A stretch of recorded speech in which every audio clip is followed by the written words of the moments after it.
नमस्कार साथीहरू, स्वागत छ तपाईहरू सबैलाई।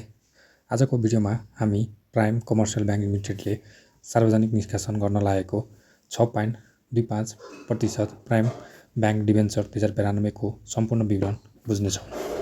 यो डिबेन्चरमा कसले लगानी गर्न सक्छ, कति ब्याज पाइन्छ, कहिलेसम्म पैसा लक हुन्छ र अन्त्यमा यो लगानी तपाईका लागि उपयुक्त छ कि छैन भन्ने विषयमा पनि चर्चा गर्नेछौँ।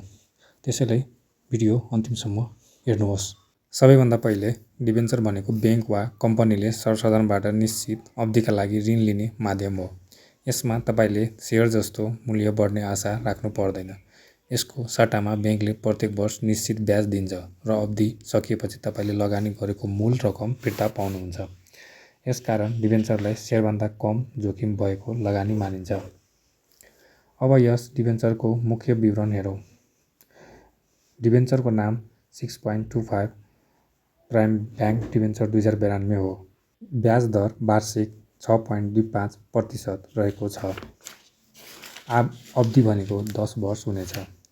प्रत्येक डिबेन्चरको अङ्कित मूल्य रु 1000 रहेको छ। कुल 20 लाख किता डिबेन्चरको निष्कासन गरिनेछ। त्यसमध्ये 16 लाख किता प्राइभेट प्लेसमेन्ट मार्फत बिक्री हुनेछ। बाँकी 4 लाख किता सर्वसाधारणका लागि खुला गरिनेछ। यस सार्वजनिक निष्कासनमध्ये पनि केही हिस्सा सामूहिक लगानी कोषका लागि छुट्याइएको छ।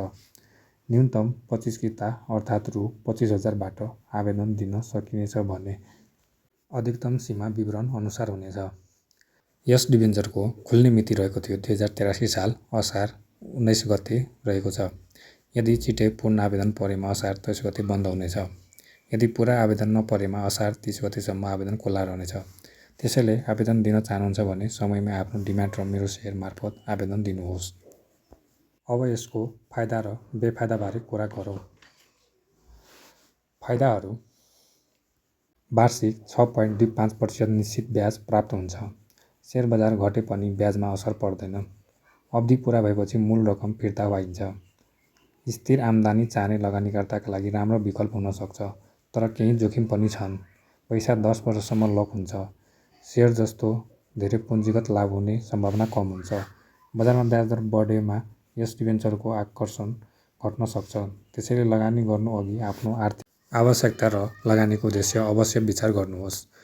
समग्रमा हेर्दा नियमित ब्याज आम्दानी चाहने र कम जोखिममा लगानी गर्न चाहने व्यक्तिका लागि प्राइम कमर्सियल ब्याङ्कको यो डिबेन्चर एउटा विकल्प हुन सक्छ। यदि यो भिडियो उपयोगी लाग्यो भने लाइक गर्नुहोस्, साथीहरूसँग सेयर गर्नुहोस् र यस्तै आइपिओ डिबेन्चर तथा सेयर बजारका अपडेटका लागि हाम्रो च्यानललाई सब्स्क्राइब गर्न नबिर्सनुहोस्।